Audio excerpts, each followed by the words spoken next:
Hey, what's up, guys? This is Audie from ShastryNation, and today let's talk about DNA replication.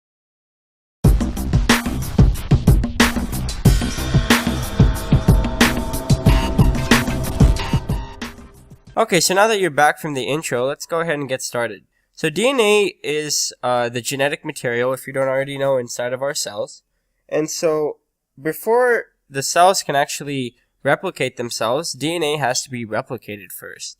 So the DNA has to be replicated before the stages of mitosis. So it has to be replicated before the stages of mitosis. Now, the thing is that we have, so basically in this video I'll talk about multiple enzymes that are involved in this and things like that, and how these work together to actually replicate the DNA. And so this video should be pretty short. It shouldn't be very long. The next one might be pretty long, so watch out for that one, I guess. Okay, so let's go ahead and get started with the steps. So I'll write this in another color. So first, the DNA has to be unzipped first. So the DNA has to be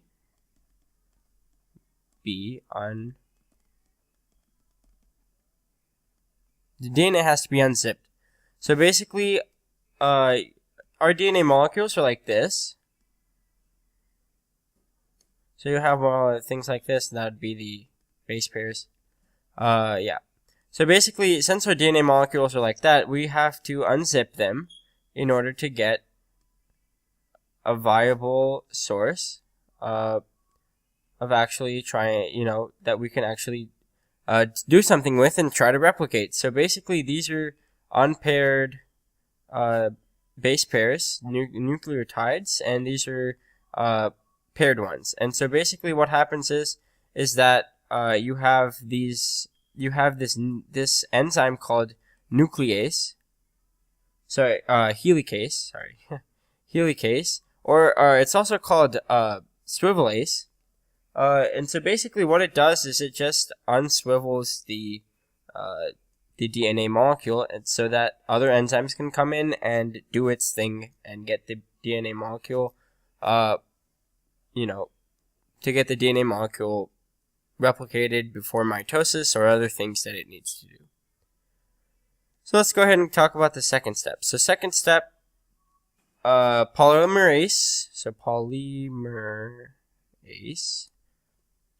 3 has to come in, and it will actually do the replication. So what will happen is, so for example, in this, if we had A, T, G, and C or something like that, it would come in and it would be T, it would make T, let me just get a different color so it'll make sense. Okay. So it'll come in and it'll make T, A, C, and G. Since it is DNA, we don't have U's. So it'll come in and make that. And, it'll go really quickly, so it might make some mistakes. And so that's why we need number 3, step 3, would be polymerase 1. And so what this basically does is proofreads polymerase 3. And so basically, what might happen here is we might have this thing called a thymine dimer. For example, there are many types of mutations that can occur, but we might have this thing called a thymine dimer where we just have our DNA molecule. We have this bump on both sides, and that's because there's 2 thymine nucleotides over here. And so polymerase 1 would come in and fix that up so that we don't have that issue anymore and we don't have those mistakes. But some mistakes are unnoticed because all of this happens at a really fast pace and a lot of mistakes occur. And that's why, that's why we have genetic variation in species and interspecies relations, I guess. So then once polymerase 1 actually goes through and proofreads the DNA molecule that's made, DNA ligase DNA ligase will actually come in and glue the two strands together.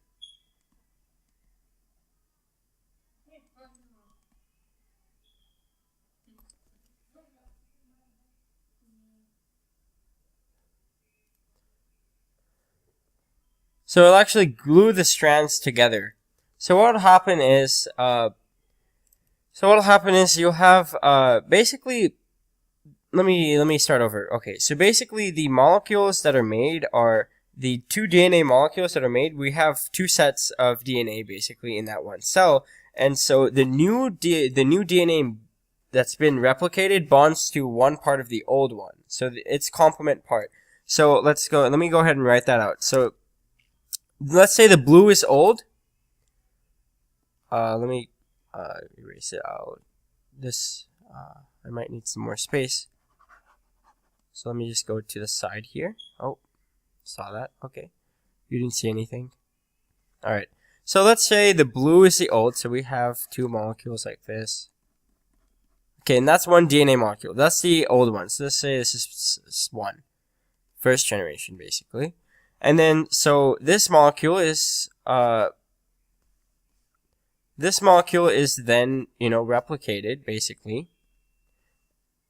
And we have half green, half blue. And so the half green is the new molecule that's been made. So this is called the semi-constructive model, and that's the one that actually happens in so we'll have two of these basically. Like this. So this oh my bad. It's supposed to be green. Yeah. Okay, so we have two of these basically. That would be generation 2. And then, we'd keep going on and we'd have multiple things like that coming out.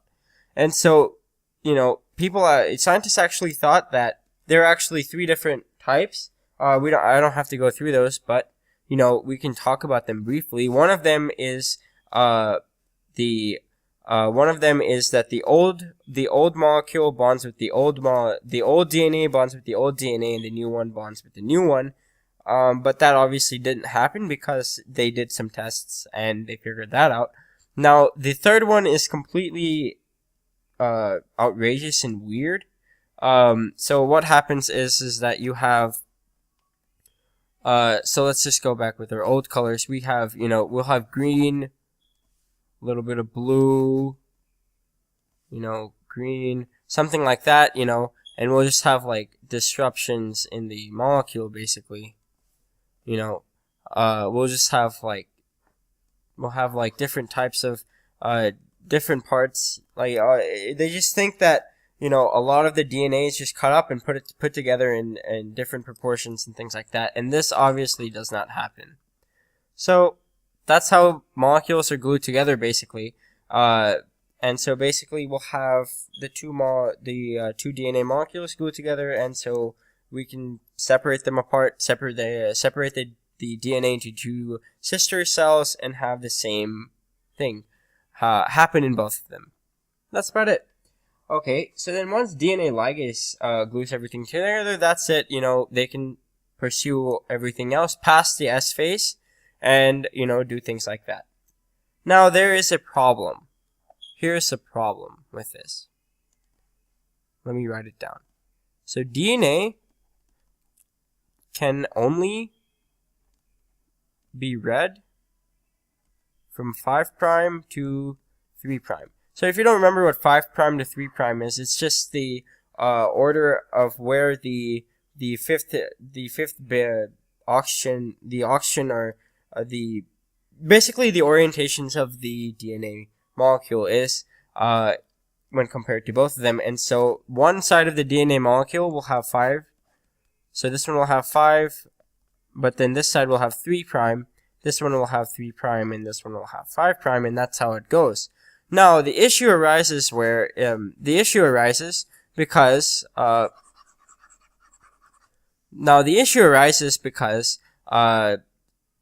so for example, let me just write this down. Okay, so we have this.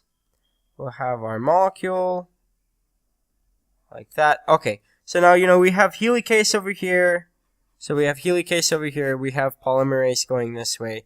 But okay, so let's say this is 5 prime. But this is 3 prime. How do we read that in an efficient manner? Well, what we have to use is these things called Okazaki fragments. So basically what happens is you start here, you have to stop a little bit, you got to start again. And so basically it goes through backwards. And that's where it sort of slows the whole process down. This side, on the other hand, can just keep going as helicase unravels the DNA and things like that. So that's the issue there. Now why do we have to stop every few times for this? Well, that's because polymerase 3 can't bind to the DNA on its own. It actually needs a primer. So a primer is just a series of nucleotide bases that polymerase 3 needs to actually bind to the DNA molecule to start replication. And this may be like 30 to 40 base pairs to 100 base pairs. It just depends on what's actually happening, things like that. Now, we have these Okazaki fragments. So we'll have, base pairs of like 10 nucleotides that come around, we basically have to skip 10 nucleotides in between each thing. And so when polymerase 1 comes in, polymerase 1 I think is actually a smaller molecule, and so it will actually fix all those gaps. So we'll have, Okazaki fragments. So this one is called the lagging end. Just think of that as a lagging end because it slows down the process. It lags the whole thing down for all y'all gamers, I guess. And this one would be the leading end. Because the leading end, polymerase 1 only needs like 10 base pairs, or 10 base pairs or so, 15 base pairs, and it can keep going as nuclease unravels the DNA. Sorry, I keep calling it nuclease. It's helicase. Helicase unravels the DNA and other things like that. Yeah, that's the problem with that. Now let me go ahead and draw you. Now that we're already here, let me go ahead and draw you a complete picture of what's actually happening, because the DNA molecule is a big thing. Okay, it's huge inside of the cell when compared to other things that it makes up. It's a lot of information. So basically, all of these enzymes can't wait till there's just not enough space for everything to unravel. And then, for everything to go through the DNA molecule. All of these steps happen at the same time. So, for example, you might have this opening here, this replication fork. This is what this is called. It's a replication fork. So that's what that's called. And you might have, you'll have your molecule here, and then it'll go through like that. Okay. It's a pretty bad drawing, but oh well. Okay, you get the point. So then you'll have, molecules like this. That'll go through like that. Basically, okay. So here you'll have helicase. This thing you'll have helicase. Okay, and then you'll have polymerase 1.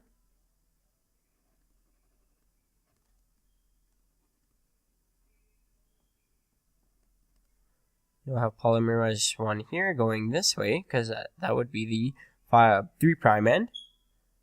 So this is 3 prime, and this one would be 5 prime. So basically, you'll have all these molecules going in, and then you'll have, let me go ahead and write this down here. You'll have DNA ligase. And so basically, all of these things are happening at the same time. So let me, give you an overview of what's happening again. So helicase will unravel the DNA. So while that's happening, polymerase will actually go through here and start replicating the DNA. And then DNA ligase will start to bind the DNA together, making 2 new DNA molecules, basically like that. And the other polymerase 1 will also do that, but going the other way and making Okazaki fragments. Oh yeah, I forgot to draw polymerase. Well, polymerase. Sorry, this is polymerase 3. I don't know what I'm doing. Okay, polymerase 3. Then we can draw polymerase 1. So all of these things are happening at the same time. I think you get the point. So polymerase 1. Okay, and same goes for here. We'll have polymerase 1 going through and fixing all these things, fixing all the issues that may have occurred going through this thing, and DNA ligase will patch up all the things together, put the bonds back in place, and that's how DNA is basically replicated. Now, it may seem a little bit complicated, but it's really not. It's pretty easy to understand. It just makes sense why this would happen at the same time. The DNA molecule is a big thing in our cells. Our cells are really small compared to the amount of DNA that we have. I think the thing is, if we laid out all of our DNA in a line, we would go around the Earth like 10 times or something like that. So yeah, that's a lot of DNA, you know? And so basically the cell has to manage that by performing DNA replication and whatever it needs to do by doing this. Okay, so if you didn't take away anything else from the from this video, I guess all you need to take away from this is all of this is happening at the same time. What these molecules, these enzymes do. What an Okazaki fragment is, and what the leading edge is, the lagging edge, the leading edge, lagging edge, leading edge, leading end, what 5 to 3 prime is, and what all of these molecules actually do. You should be okay, and what a primer is. I almost forgot about that. So yeah, you should be okay. That's basically what DNA replication is all about. Thanks for watching my video. I hope it helped. And let me know in the comments below if you have any questions, concerns. If I said anything wrong, things like that. I'd love to fix things like that. That'd be pretty cool. If you guys took charge and told me things like that. If you have any suggestions for videos that you want me to make, tell me in the Google form below. Just fill it out. It's pretty easy to fill out. And yeah, you can do that. Hey, if you have any friends that like biology or know anyone that's in biology class but not understanding any of it, hey, email them the videos that I'm making, and try to help them out. Help me out in the meantime too. And I guess I'll see you guys on the next one.